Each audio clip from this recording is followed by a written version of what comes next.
In 2017, Grand Prairie had the highest rates of overdoses in Alberta. It's affected our community, it's affected HIV North. We've had individuals brought to our agency who are in the middle of an overdose with staff who had to respond. So we are hoping to offer this service to have a safe place for individuals to consume their substances. The name of this is a supervised injection site or supervised injection vehicle. It's actually only half of what is being done. And if you see on the inside design, the first half of the vehicle is the traditional booth that people do come in and use their drugs. But what people sometimes don't appreciate is the second half of the vehicle in the recovery area is also the counseling area. It's also the place that people get connected to social services. It's the place that people can learn about what the rehab programs, how to get treatment. And so what it does is it gives an ability for people to feel safe to come in to use their drugs, but they also can have the benefit of those community service connections. For the past 2 years, HIV North has been working on the Supervised Consumption Services project.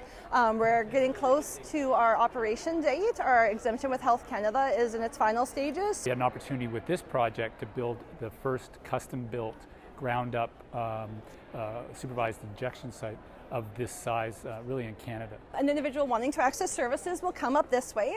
Generally this door will be closed and they'll ring a doorbell. This is our intake area, so we'll have a staff member here and the individual will come and we'll get their demographic and statistical information. We'll ask them about the substances they're consuming, the last time they consumed their substances, and what route they're consuming their substances. We'll be keeping it very clean. Of course, infection control is a huge part of supervised consumption services, decreasing infections and disease transmission. The whole interior is designed with medical grade equipment and coverings so that again it's easily cleaned, infection control. So it's also designed really so that it's a safe and practical place for people to work in. These are our consumption booths. We have 2 consumption booths for individuals. So an individual, after they go through the intake process, will come here and they are permitted to inject or snort or swallow their substances. We cannot permit any inhalation, no smoking inside the unit. After an individual's consumed their substances, we're asking them to sit with us for about 15 minutes.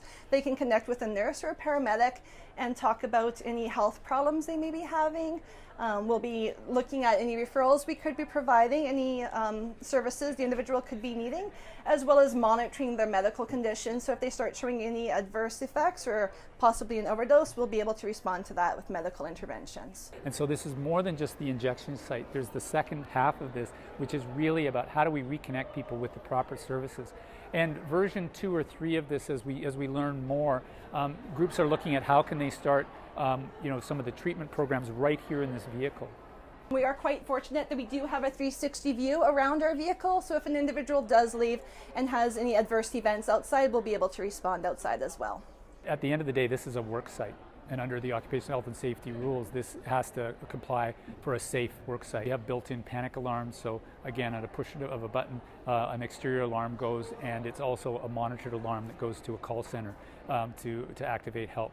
So we are very comfortable working in this space. Studies have shown from both the fixed sites and the mobile sites that fortunately the incidences of security risks or violence in these types of settings is very, very low. So we're not seeing large number of call-outs for RCMP or police to come. This is a place of refuge for many of these people. You are the first in Alberta to get a mobile site here in Grand Prairie, and I think that's a testament to the proactiveness and the drive of the people that are in the program.